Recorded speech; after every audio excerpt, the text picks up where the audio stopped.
A professora Lisete Arelaro, pré-candidata pelo PSOL. Ela tem 72 anos, é professora titular da Faculdade de Educação da USP, onde exerceu também o cargo de diretora entre 2010 e 2014.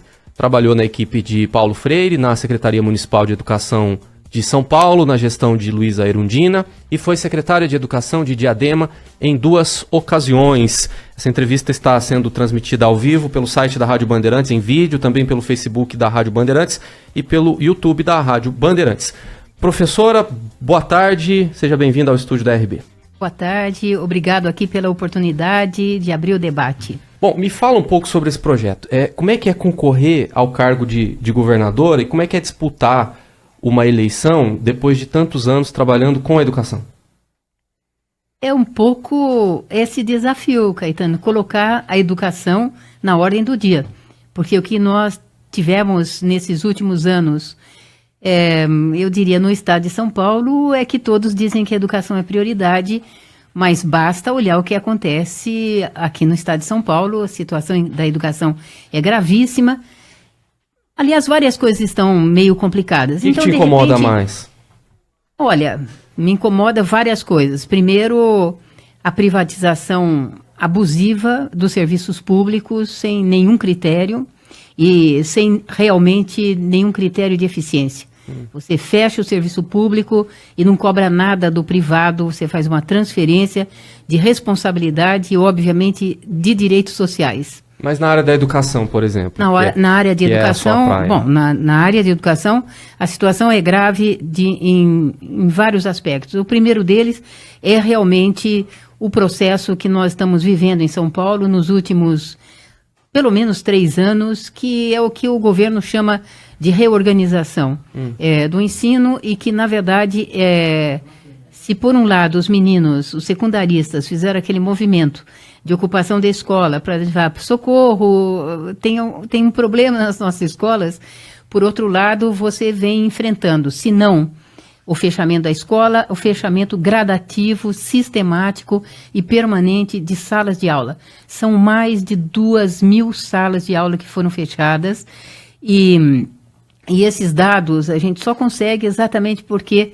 eu diria que na academia você tem um pouco condições de usar com um pouco mais de ênfase a questão da lei de transparência e também o Ministério Público de São Paulo tem contribuído para que a gente consiga os dados e possa um pouco alertar o próprio governo da gravidade da situação. Mas o fechamento das salas não significa que os alunos estão sem aula. O fechamento das salas significa que eles foram remanejados de uma sala para outra, de uma escola para outra. Isso prejudica a qualidade do ensino, a senhora acha? Diretamente. Basta ver... Aqui se gosta tanto de citar os Estados Unidos, a média no ensino médio, por exemplo, nos Estados Unidos, é entre 15 e 18 alunos. Né? Que tal a gente terminar os 50? A cada dia você está colocando, hoje a média são 40 alunos. E qual é o passo, quais são os passos para que as salas de aula tenham 20 alunos, 25 alunos, por exemplo, se a senhora for governadora, o que a senhora vai fazer? Eu diria o seguinte, basta reocupar os prédios que nós temos, essa é a primeira questão. Nós temos espaço vago, tem período que a escola está fechada. O período noturno, Caetano, hoje está totalmente às moscas, sob uma eu diria um pseudo-argumento sobre a questão da educação em tempo integral. É uma contradição que você, inclusive, feche classes, feche escolas, no momento em que a população deseja, precisa de uma escola em tempo integral. Então, a situação é bastante grave. A outra que você disse é o seguinte, eles estão sem aula porque não tem professor. Nós estamos vivendo uma situação em São Paulo que é grave.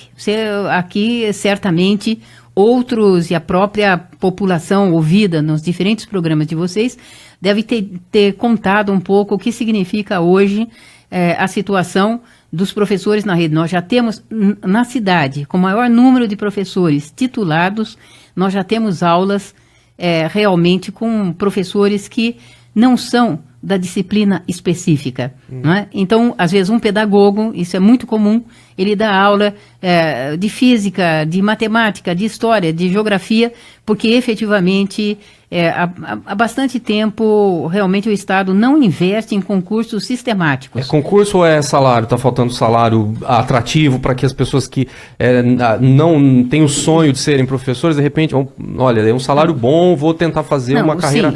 Essa questão é uma questão que o Brasil enfrenta e para de ouvir economistas que não sabem o que é realmente a questão da educação, e eu estou dizendo isso porque nós temos estudos que eles são estudos que são verdadeiras falcatruas, tá certo? Dizendo, inclusive, que o professor ganha bem. Quero só lembrar, eu sou da área de financiamento da educação, quero lembrar que nós temos um projeto há 8 anos que envolve 12 estados do Brasil e, portanto, 12 equipes de pesquisadores, combinado economistas, professores, psicólogos, sindicalistas, é bastante interessante, representantes de conselhos e, de fato, esta é uma questão. Nós não. Os professores de educação básica ganham 40% a menos do que ganha qualquer outro profissional com o mesmo nível de formação universitária. Então são as duas coisas, é o salário baixo e a falta de concurso para colocar, para trabalhar quem está esperando oportunidade. Eu quero te dizer que mesmo... Tem professor desempregado, é isso? Nós temos professor à vontade, e tem uma coisa que é real. Você começa a ter no Brasil uma coisa que nós nunca tivemos historicamente, que e vou citar a USP como um bom exemplo, já há 2 ou 3 anos atrás, você já tem indícios de que há vagas ociosas nos cursos de licenciatura, porque a juventude começa pela primeira vez, em termos históricos, a se desinteressar de ser professor ou professora.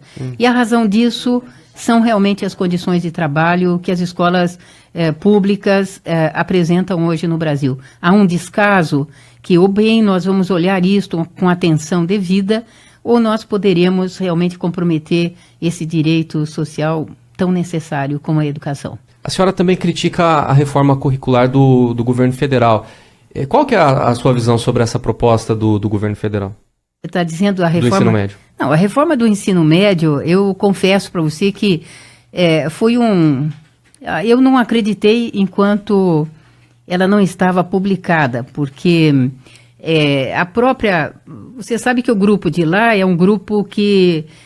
todo ele paulista e todo eles da gestão do Fernando Henrique 1 e 2, e portanto a gente se conhece, ou fomos colegas, ou alguns foram meus alunos, e portanto a Maria Helena Castro em especial,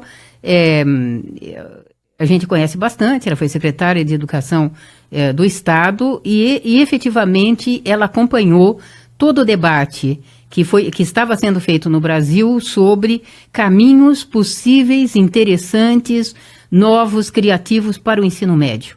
O que eles fizeram, inclusive por medida provisória, que é uma extravagância na nossa história, que nem a ditadura civil-militar de 64 resolveu fazer reforma de educação desta maneira. Realmente, a proposta deles, infelizmente, é desqualificação efetiva do ensino médio. É uma pena, porque, de fato, inclusive o que se gastou em propaganda para fazer a juventude acreditar, nós vamos chegar, nós estamos agora já no day after, né? Quer dizer, hoje já começa o dia seguinte, e eles não têm, na verdade, nenhuma resposta. O que eles tiveram agora, estão tendo, eu diria, até a cara de pau, o cinismo de apresentar é que 60% eles cuidam, 40%, onde entraria o enriquecimento curricular, que é o aprofundamento das áreas. Bom, essa parte pode ser dada por privados e preferencialmente à distância. 40% é a escolha que os alunos vão ter? Exatamente. É a percentual de disciplinas que os alunos vão escolher? Que supostamente... Cada um vai para a área que tem mais afinidade. Que você sabe que isso não existe, porque quem vai escolher é o sistema de ensino, tá certo? Primeira coisa, os sistemas estaduais. E segundo, nas cidades, é importante lembrar disso, vai ser feito aquilo que tiver professor para fazer. Lembrando o seguinte, nós temos 1.000 municípios dos 5.580 agora, 5.580, 1.000 municípios que têm uma escola de ensino médio e 500 que não tem nenhuma escola de ensino médio. Então, não é tão simples você fazer uma proposta dessas, né? Então a gente se preocupa bastante porque há uma necessidade. Você tem, inclusive em termos de formação técnica, como eles vêm dizendo, a questão técnica profissional, vem sendo pressionado muitos institutos federais para que eles adiram, inclusive a essa reforma, e eles estão reagindo, porque hoje, concretamente, as escolas de nível técnico têm excelentes laboratórios, têm professores bem formados e, de fato, colocam com muita segurança os seus alunos nas melhores universidades públicas do país, né? Então, eu só estou colocando aqui porque é um debate nacional, ele é urgente, né? E acho que está muito mal encaminhado. Tá. A gente está conversando com a professora Lisete Arelaro, ela é pré-candidata pelo PSOL ao governo do estado de São Paulo. A senhora faz parte de uma corrente feminista que defende ideias feministas, a senhora defende também as cotas raciais e questiona a pauta do movimento Escola Sem Partido, que é uma polêmica grande aqui no nosso país. A senhora pretende usar esses temas na sua campanha, abordar essas questões durante a campanha? Eu diria para você que esses temas fazem parte da minha história, então nem que eu não quisesse usar, eu já escrevi sobre eles, eu debato sobre eles. Escola Sem Partido é uma questão que está na ordem do dia pelo tipo também de clima que nós estamos vivendo no país, né? Hoje não pode uma porção de coisas, não é? E na área de educação nós já estamos sentindo vários, eu diria, vários processos de censura bastante preocupantes. Não é só o movimento da Escola Sem Partido no sentido de apresentar um projeto de lei, porque eles e nós sabemos que é inconstitucional, mas o que é grave, Caetano, é exatamente o movimento real que eles têm feito no sentido de estimular que, por exemplo, crianças e jovens gravem o que o professor está dando na aula e denuncie se eles falem alguma coisa, que cria um clima nas salas de aula, tanto em escolas públicas como em escolas privadas, eu diria bastante desgastante, que atrapalha bastante a rotina normal de uma escola. Então, eu tenho tentado contribuir no sentido de conversar com os pais, conversar com a juventude, o que significa, especialmente nas universidades, porque você veja que agora nós temos até um problema complexo, porque o Ministério Público Federal resolveu proibir o curso, um dos cursos sobre o golpe de 2016, né? E eu fico até, como eu sou mais, eu diria, velhinha, e não tenho problemas disso, eu diria para você que eu vivi a ditadura civil-militar de 64 a 85 e vou lembrar aqui que naqueles tempos era proibido se falar em golpe, tinha-se que se falar em revolução. E isto, portanto, o Ministério Público se meter num curso universitário, tá certo, dizendo que não pode ou pode, eu acho que é exacerbar as suas funções. Tem coisa mais importante para o Ministério Público olhar. Se for falta de assunto, a gente tem vários. Naquela época a senhora participava do Partido dos Trabalhadores, né? A senhora era filiada do PT? Isso. E por que a senhora saiu do PT? Divergências de caráter político. O PT foi mudando e eu mantive algumas convicções que não nos permitiram mais continuar no mesmo caminho. Foi bem no começo do governo Lula, né, que a senhora saiu do PT? Exatamente, 2003, para ser precisa. Tá, mas o que aconteceu exatamente? Porque a senhora ficou desiludida com o PT? No caso específico, a reforma da Previdência que foi apresentada em 2003, que na discussão que havíamos feito não era prioridade do governo e não cabia ser feito naquele momento, né? Tá. E aí a senhora filiou... Se nós fôssemos oposição, não teria passado. A senhora se filiou naquela época ao PSOL? Não, dei um tempo. Ficou um tempo longe da política partidária. Da partidária direta, ainda que eu sempre tenha me manifestado com relação aos diferentes problemas do Brasil, sempre tive uma atuação direta, especialmente nas entidades científicas e sindicais, sempre estive presente. Então... Depois o partido se fez necessário porque eu tenho uma formação clássica e para mim partido é importante. Quem que é o partido mais importante da esquerda no Brasil hoje? É o PSOL? Sem dúvida, senão eu não estaria nele. Você faz essa opção, eu convido quem quiser. Se você quiser experimentar, É bom, Porque... é um partido que tem algumas questões muito interessantes, né? Primeiro tem Juventude, está lá, eu acho que hoje não se fará nenhuma mudança no Brasil se não tiver a adesão da Juventude, né? Mas a senhora tem 72 anos, como é que a senhora... Eu diria que eu sou uma jovem de 72 anos, tá certo? E a Juventude me renova. Eu gosto muito, eu dou aula até hoje e trabalhar com a juventude sempre foi estimulante. Portanto, acompanhar 72 anos também não é uma idade de velho, né? É só uma idade de idoso. Então, eu estou na segunda geração dos idosos. E tô aí animadinha e recebi o estímulo deles exatamente para ser candidata. Né? Deles quem? Dos jovens? Dos jovens, tá certo? E quero te dizer que é muito interessante as propostas que eles têm e a busca realmente para serem ouvidos. Por isso que nós estamos deixando cair em desuso uma coisa que é um princípio brasileiro, é um princípio de toda a democracia, que é a participação popular. E eles hoje se ressentem, porque há poucos lugares, de fato, em que você tenha quase estruturalmente um espaço para que a juventude se manifeste, né? O PSOL vai caminhar sozinho rumo ao Palácio dos Bandeirantes ou tem a possibilidade de fazer coligação com algum outro partido de esquerda, por exemplo, o PT, PCdoB? Eu diria para você que nós temos um programa, né? E, portanto, quem quiser se achegar, nós somos abertos a discussões. Mas a senhora quer ser candidata a governador, vice... Está, do ponto de vista político, está colocada a minha candidatura, tá certo? E o meu partido me escolheu nessas condições, né? Mas como vice de alguma outra... Essa é uma discussão que chapa? não tá colocado concretamente no horizonte. Se for colocado, eu diria que o partido discute, né? Como sempre discutiu. A senhora acha que o PSOL é o PT dos anos 80 hoje, professor? Não, acho que não. Acho que a história não se repete. Né? O PT teve o seu charme dos anos 80, nós temos o nosso charme, que é um charme diferente dos anos do século XXI. É um outro partido, é uma outra proposta, são outras cabeças e, evidentemente, outras alternativas. Né? O movimento social cobra isso hoje.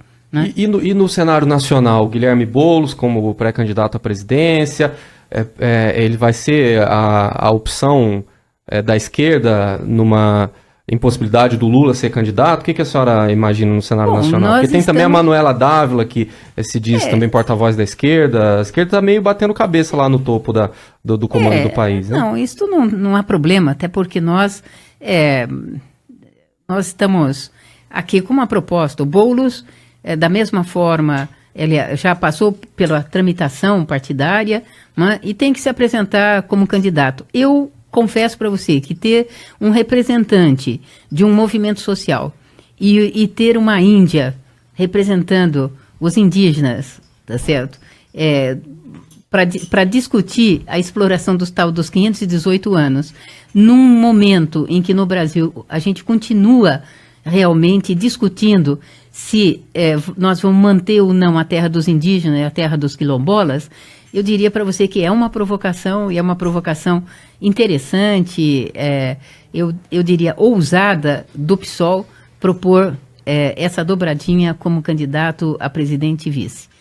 E o que está se apresentando até agora não é nada tão emocionante quanto Boulos e Sônia. Então, eu diria que nesse momento a gente está torcendo para que realmente haja condições políticas e sociais das candidaturas deles realmente se fortalecerem e ganharem o Brasil. Nós temos uma questão, e você sabe muito bem disso, que são as condições com que o PSOL vai enfrentar essas eleições. Quer dizer, nós não temos tempo de TV, nós tem dinheiro? Não tem dinheiro. Quanto é que o PSOL vai gastar nessa campanha para governador? Tem mais ou menos uma ideia? Não, ainda não. O nosso negócio é com as nossas pernas, né? Faz vaquinha virtual, faz vaquinhas. Dinheiro para a ideia campanha? Da vaquinha é uma boa ideia. Quer dizer, nós também não vamos precisar de tanto, vamos precisar de um pouco, porque toda a campanha você tem que se locomover, tem que produzir material, etc, etc. Mas, efetivamente, nós temos clareza que não serão com os banqueiros nem com os empresários que nós vamos fortalecer a nossa candidatura. Então, nós estamos começando do jeito que a gente sabe fazer. É com reuniões, é com debates, chamando as pessoas de dentro e de fora do partido. Não é? Nós temos, obviamente, uma candidatura, ela não se resume no partido político, ela tem que ser uma candidatura que responda a anseios sociais. Então, nós estamos começando com a cabecinha para fora para ver como é que o Brasil responde a essa provocação nossa. Agora, quando a senhora fala, nós não vamos ter apoio de banqueiro, enfim, é difícil, hein, conseguir alguma coisa sem o apoio do poder econômico. Pois é, nós queremos provar o contrário, Caetano, é isso. Não tem jeito. Acho que alguns Mas quando isso deu certo? Que tal começar a dar certo agora? Eu diria para você, quando é que isso deu certo? Uma coisa é ganhar a eleição, outra coisa é realmente ser independente para governar. Quem que assumiu até agora e que governou de forma independente deles? Não. Uma coisa é eles pagarem para você ser eleita e eles continuarem mandando. Nós queremos mudar, fazer essa inversão.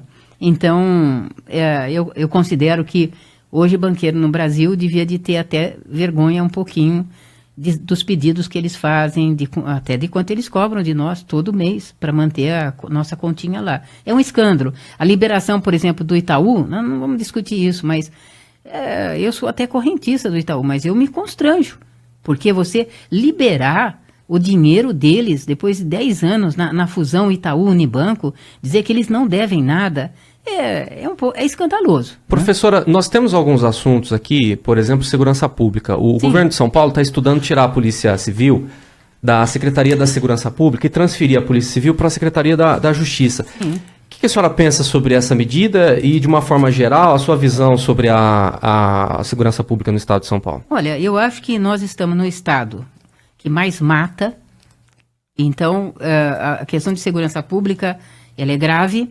E nós temos o abandono no estado de São Paulo da Polícia Civil. Eu não separaria jamais Polícia Militar de Polícia Civil, tá certo? Porque segurança pública é uma combinação dessas duas coisas. Né? E, portanto, eu diria que é bastante complicado. Quero te dizer que eu tenho recebido, inclusive conversei com 2 grupos de policiais civis, e eles têm uma expectativa que a gente possa fazer a diferença, porque eles eram 50 mil, hoje eles são 28 mil, e de fato, praticamente, para a realização do trabalho chamado da polícia científica, eles não têm hoje quase nenhuma condição. Em compensação, os policiais militares já são 80 mil e continuam aumentando. Para fazer o quê? Para matar as pessoas? Então, é verdade, hoje a maior causa de morte dos jovens no estado de São Paulo é assassinato, não é? É morte por assassinato. Então, eu diria para você que a gente vai ter que dar uma arrumadinha disso e, obviamente, repriorizar a Polícia Civil. Né, arrumadinha, o que significa uma arrumadinha? Arrumar dinheiro pessoal e tal, para reestruturá-los e eles terem condição de efetivamente realizar o seu trabalho. Tá certo? O trabalho que tem que ser feito. E, evidentemente, convencer. Isso é bastante complicado, mas não é impossível. Você tem boas experiências, até algumas experiências nacionais e boas experiências internacionais. Convencer que a Polícia Militar também, ela tem que defender a população e não necessariamente num treinamento muito, que eu diria, até sectário, tá certo? O cidadão vizinho é o inimigo. Se há de convir o seguinte, não teve uma manifestação, e vou te dizer agora como professora, nos últimos 10 anos em São Paulo, que professor e professora não tenha sido atacado pela Polícia Militar. Aliás, nós, professores dos filhos deles, inclusive, que é uma contradição. Eles ficam até constrangidos, mas concretamente as bombas de gás são em cima de nós, que é um absurdo. Então hoje eles perderam a referência. Hoje nós estamos aqui em Brasília, onde teve também uma questão, em Belo Horizonte atacaram de novo os professores. Então é uma situação muito grave, há um desvio de função da Polícia Militar. Mas em alguns casos, quando, por exemplo, a senhora mencionou no começo da conversa, as manifestações dos estudantes contra a reorganização do ensino aqui no estado de São Paulo, e estudantes que bloqueavam vias fundamentais em São Paulo, como a Rebouças e a Faria Lima, o cruzamento da Rebouça e a Faria Lima. Estou citando um exemplo de um dia que a cidade parou por conta de um bloqueio. Se a polícia não faz uma intervenção ali, muita gente seria prejudicada, como foi, ou seria muito mais prejudicada. É difícil equilibrar a manifestação com o direito de ir e vir de outras pessoas. Sim, como é que a senhora enxerga essa linha entre uma coisa e outra? Eu diria para você que você está pegando um caso especial. E qual é o problema? Você vai lá e conversa com eles. Eles usaram de uma falta de limite, pela falta de limite que se teve. Se teve uma greve no estado de São Paulo, Caetano, de 92 dias, nem o governador, nem o secretário de Educação, tá certo? Não tiveram, eu diria, a educação, a gentileza, tá certo? É função deles receberem e conversar com grevistas, tá certo? Eu vou dizer aos meninos, assim, amorosamente, porque são jovens, tá certo? Eles fizeram, em alguns locais, fizeram isso, não todos os dias e não todas as horas.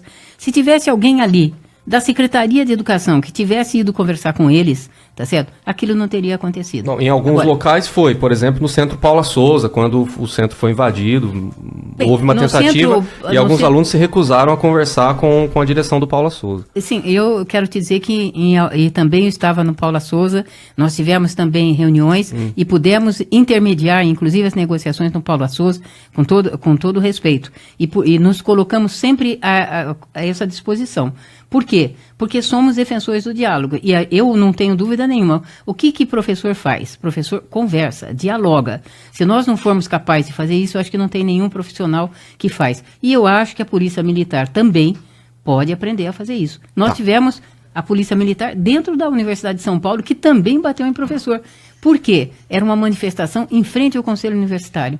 Quer dizer, para nós foi uma agressão exagerada. Já que a senhora falou da USP, o Hospital Universitário, que é uma bomba, hein? O Hospital Universitário que está com muitas dificuldades para manter seus funcionários, pede uma intervenção do governo do estado, a prefeitura oferece ajuda, às vezes não consegue, inclusive a prefeitura tentou uma vez oferecer ajuda, não podia, porque a USP tinha dívida com a prefeitura, é um negócio muito complexo. Qual que é a solução para o Hospital Universitário? E aproveito para dizer a saúde de um modo geral aqui no estado de São Paulo, qual que é a visão da senhora? Você pega um caso que, você me desculpe, mas suas informações são um pouco equivocadas, Caetano. Primeiro, não sei quando a prefeitura quis ajudar. Sim, isso aconteceu no ano passado. Sim, eu quero te dizer, eu estou lá, acompanho o movimento, é um absurdo o que foi feito, e eu quero te dizer que tem um senhor que é super complicado, que é o nosso ex-reitor. Hoje, por incrível que pareça, o mesmo reitor médico, secretário de saúde, que diz exatamente, que fecha 2 hospitais, o de Bauru, que é referência, e um hospital escola, como é o hospital universitário, tá certo? Ele implantou, para economizar recursos, é importante que se diga isso, tá certo? Ele não tinha, e não tem, e nem tinha como ter, nenhuma crítica em relação à excelência do atendimento. Quero te lembrar que o Butantan, o Hospital Universitário, atende 300 mil cidadãos. E não há outro hospital que possa fazer isso. Pois o hospital foi destruído propositadamente. Você sabe por quê, Caetano? Porque eles querem, tá certo? Como ele é um hospital-escola, ele tem que deixar de ser um hospital-escola para ser um hospital que deve ser privatizado. Hoje, o hospital montado, bonito, com equipamentos modernos, está funcionando com 22% a 25%, tá certo? Do seu funcionamento.